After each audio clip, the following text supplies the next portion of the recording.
अध्यक्ष सतीश पूनिया ने कांग्रेस पर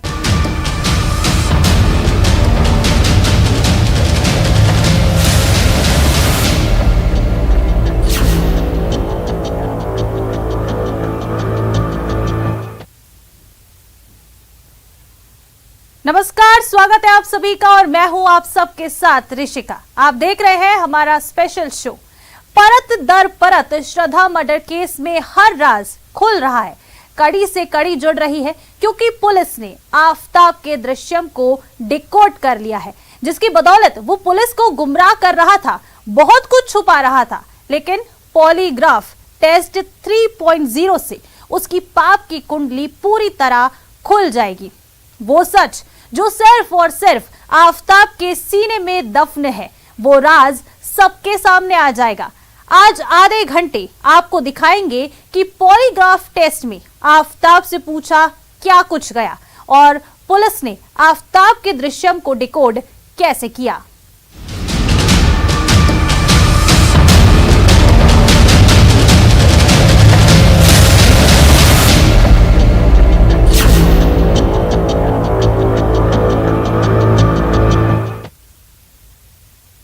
देखिए, आफताब का पॉलीग्राफ टेस्ट गुरुवार को भी पूरा नहीं हो सका। आफताब की तबीयत खराब थी और इसी वजह से पॉलीग्राफ टेस्ट को रोक दिया गया। अब आज फिर से टेस्ट किया जाएगा। यदि आफताब की तबीयत ठीक रही तो, लेकिन पुलिस धीरे धीरे तार से तार अब जोड़ रही है और आफताब के दृश्यम को डिकोड कर लिया गया है। सच से कब तक बचेगा आफताब?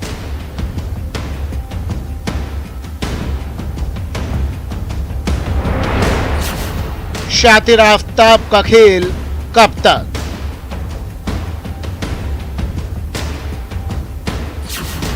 आफताब का दृश्यम डिकोड।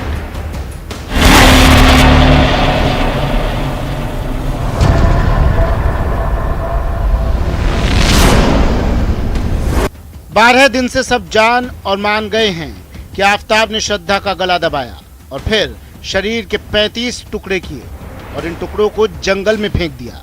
लेकिन क्या सबके जान या मान लेने से कानून आफताब को सजा दे देगा? जवाब है नहीं। इसलिए अब दिल्ली पुलिस आफताब का पॉलीग्राफ टेस्ट कराने ले जाती है। पॉलीग्राफ टेस्ट क्या होता है और क्यों इसकी जरूरत आफताब के मामले में पड़ी है, जरा समझ लीजिए। इस परीक्षा में सवाल पूछने के साथ अपराधी के जवाब देते वक्त सच जानने के लिए इंसान की फिजिकल और मेंटल स्थिति को आंका जाता है। पॉलीग्राफी टेस्ट को लाई डिटेक्टर टेस्ट भी कहते हैं। शरीर की गतिविधियों से सच और झूठ का पता चलता है। पॉलीग्राफी टेस्ट के लिए एक विशेष मशीन का इस्तेमाल होता है। मशीन में blood pressure, pulse rate, heart beat record होती है।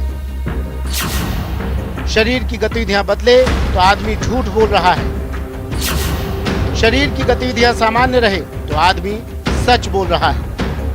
दरअसल पॉलीग्राफी टेस्ट में भी 3 स्टेज से होकर गुजरना होता है। पहला सेशन में आरोपी का परिचय लिया जाता है, साथ ही केस से संबंधित पुलिस अफसरों से बात करवाई जाती है। एफएसएल के कर्मियों, पुलिस अफसरों के सवाल इसमें शामिल होते हैं। आफताब के पॉलीग्राफी टेस्ट का पहला सेशन हो चुका है। मेन सेशन, इसमें आरोपी का परीक्षण किया जाता है और पुलिस सवाल पूछती है। साथ ही एफएसएल के फोरेंसिक एक्सपर्ट सवाल पूछते हैं। अगर आरोपी गलत जवाब देता है तो मशीन उस झूठ को पकड़ लेती है। फोरेंसिक एक्सपर्ट इस झूठ के बेस पर प्रश्नावली तैयार करते हैं। पोस्ट सेशन, इस सेशन में मेन सेशन में तैयार की गई प्रश्नावली से सवाल पूछे जाते हैं। सवालों के सही जवाब नहीं देने पर उसे मशीन रिकॉर्ड कर लेती है। अगर आरोपी झूठ बोलता है तो उसे मशीन बता देती है। फिर इसके इर्द गिर्द सवाल तैयार किए जाते हैं। झूठे जवाबों के आधार पर सवाल तैयार किए जाते हैं। मैपिंग हो रही है, तो इसमें जो जो चीजें सिस्टम लगाए गए हैं उसको अगर डिस्क्राइब करें, सर में क्या है और किस तरीके से ये आउटपुट निकल रहा है, ये थोड़ा सा बताएं। डॉक्टर हर्ष, आप बताएं। ये जो इस वक्त चल रहा है इसको हम EEG बोलते हैं, या कि इलेक्ट्रो इनकेफेलोग्राफी। सरल भाषा में ये एक तरीके का जैसे हार्ट के लिए हम ECG करते हैं, उसी के लिए ब्रेन के लिए हम EEG करते हैं। तो ये ब्रेन की इलेक्ट्रिकल एक्टिविटी को पकड़ता है। तो ये हमने अभी कैप लगाई हुई है, इसमें इलेक्ट्रोड्स हैं ये डिफरेंट, जिसके अंदर हम कंडक्शन फ्लूइड डालते हैं। तो ब्रेन के अंदर जो भी इलेक्ट्रिकल एक्टिविटी होती है वो यहाँ से कंडक्ट करके इन तारों के जरिए हम इस स्क्रीन पे देख पाते हैं। जैसा कि अभी हम देख पा रहे हैं कि ये मरीज शांत चित लेटा है एकदम, और इसकी नॉर्मल ये इलेक्ट्रिकल एक्टिविटी चल रही है। जो एक्टिविटी चल रही है इस पेशेंट या क्रिमिनल की कहें हम, इसको दिखाने के लिए, दर्शकों को दिखाने के लिए और समझाने के लिए न्यूज 18 इंडिया के कि किस तरीके से ब्रेन मैपिंग होती है, उसका आउटपुट एक कंप्यूटर में देखा जाता है। डॉक्टर जो एक्सपर्ट होते हैं वो उसको बारीकी से गहन करते हैं। तो अगर आप दिखाएं कि किस तरीके से ही इसको मॉनिटर करते हैं आप लोग।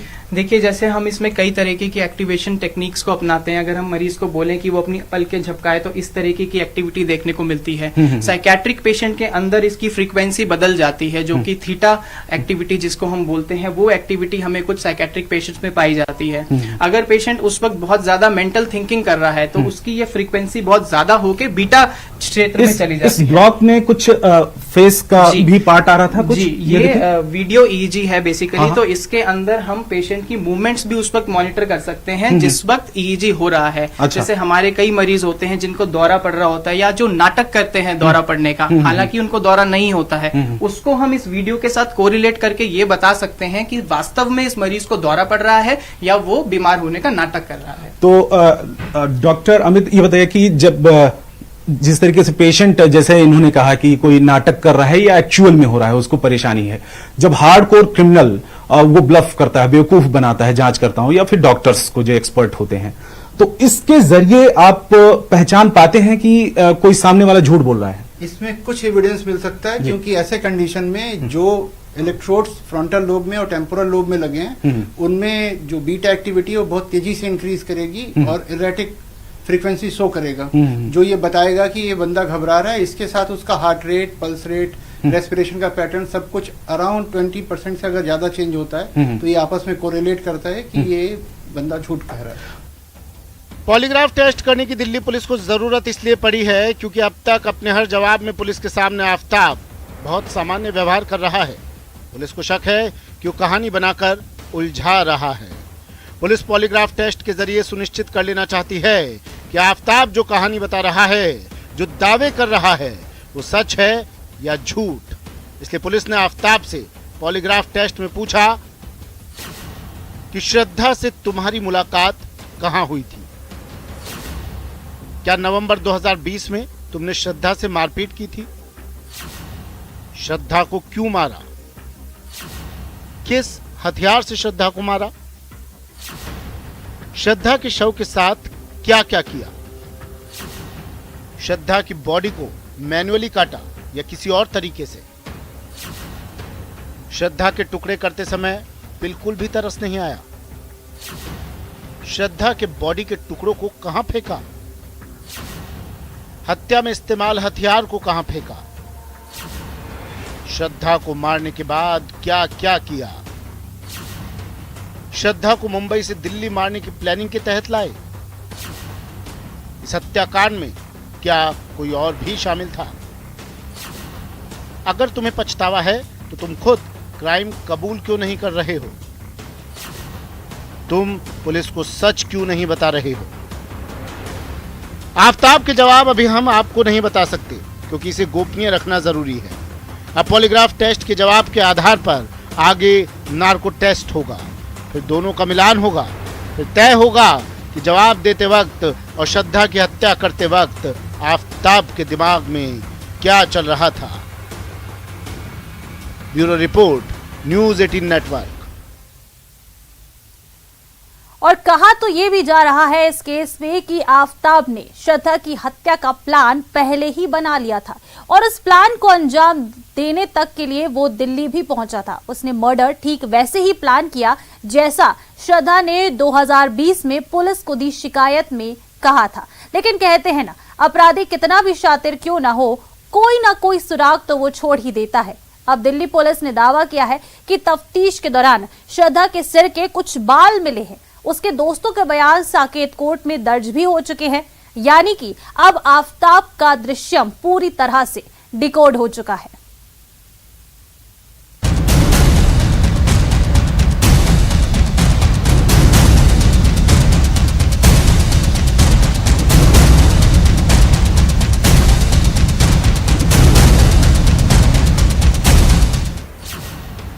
अब सामने आएगा आफताब का पूरा सच।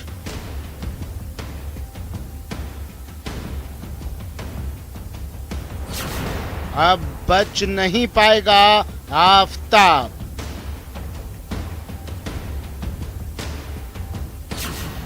आफताब का होगा पूरा पूरा हिसाब किताब।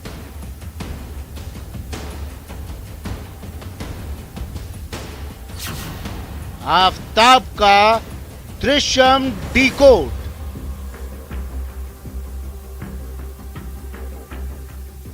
तो क्या पुलिस से एक नहीं कई कदम आगे चल रहा है आफताब? पुलिस भी अब इस बात से इत्तेफाक रखती है, क्योंकि आफताब इस बात को सीरीज और गूगल के जरिए जान चुका था कि एक न एक दिन श्रद्धा की तलाश होगी और सीधे कानून का शिकंजा उस तक पहुंच ही जाएगा।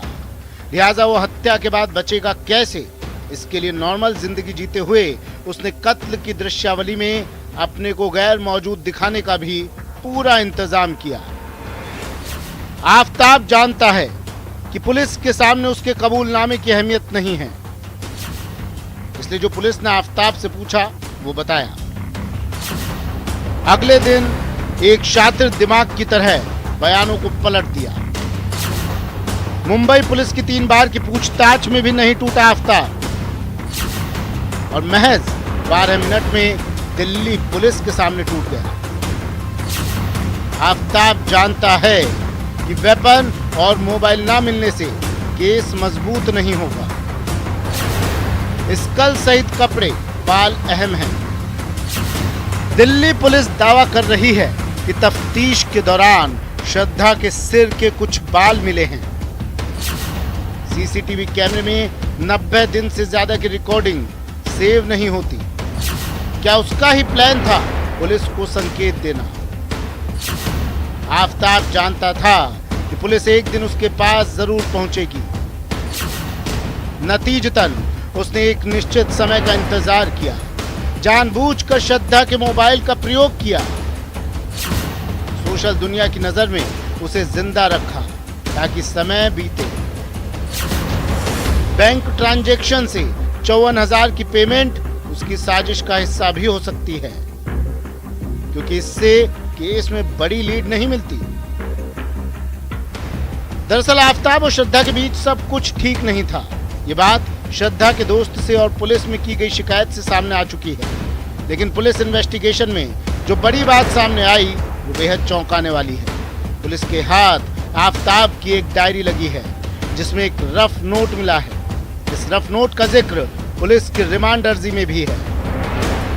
दावा है कि उस डायरी में आफताब ने श्रद्धा के मर्डर का रफ नोट बनाया था, जिसमें आफताब श्रद्धा के शव के टुकड़ों का हिसाब रखता था।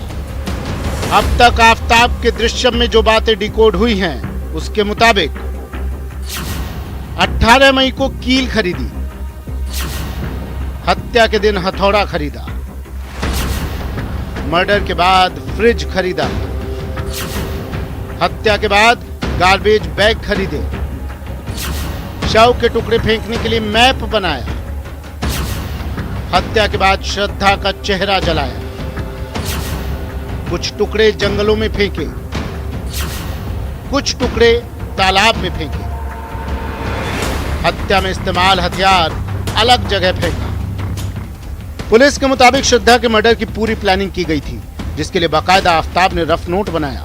मर्डर के बाद टुकड़े करने के लिए किन किन औजारों की जरूरत पड़ेगी उसको भी सर्च किया। आरोप है कि 18 मई को आफताब ने पहले गला दबाकर श्रद्धा की हत्या कर दी। इसके बाद श्रद्धा के शव के 35 टुकड़े किए और फिर उन्हें धीरे धीरे महरौली और छतरपुर के आसपास के जंगलों में फेंक दिया। यही नहीं, जिस धारदार हथियार से शव के टुकड़े किए गए उसे भी आफताब ने कहीं छिपा दिया। दिल्ली पुलिस ने आफताब और रफ नोट की निशानदेही पर अब तक 18 हड्डियां बरामद की हैं। इसके अलावा एक इंसानी जबड़ा भी बरामद किया गया है। फोरेंसिक रिपोर्ट में इस बात का पता चलेगा कि इनमें से कितने शव के टुकड़े श्रद्धा के हैं। यही नहीं, पुलिस लगातार श्रद्धा और आफताब से जुड़े लोगों से पूछताछ भी कर रही है। दिल्ली पुलिस श्रद्धा हत्या केस की हर एंगल से जांच कर रही है। दिल्ली पुलिस ने इस मामले में आफताब के 3 दोस्तों के भी बयान दर्ज किए, जिनमें 2 लड़कियां भी शामिल हैं। महाराष्ट्र के वसई क्राइम ब्रांच के दफ्तर में दिल्ली पुलिस ने तीनों के बयान दर्ज किए। दिल्ली पुलिस इस मामले में अब तक 17 लोगों का बयान दर्ज कर चुकी है। Bureau report, news 18 network. 23 नवंबर 2020 को तोलिंज पुलिस को श्रद्धा ने जो शिकायत दी थी, उसमें उन सारे प्रकरण का वैसा ही जिक्र किया था जैसा कि आफताब ने पुलिस को अभी तक की पूछताछ में बताया है। ऐसे में सवाल यह है कि क्या आफताब ने प्लान्ड तरीके से पूरे घटनाक्रम को अंजाम दिया, और क्या इस वारदात को अंजाम देने के लिए आफताब 2 साल से प्लानिंग कर रहा था?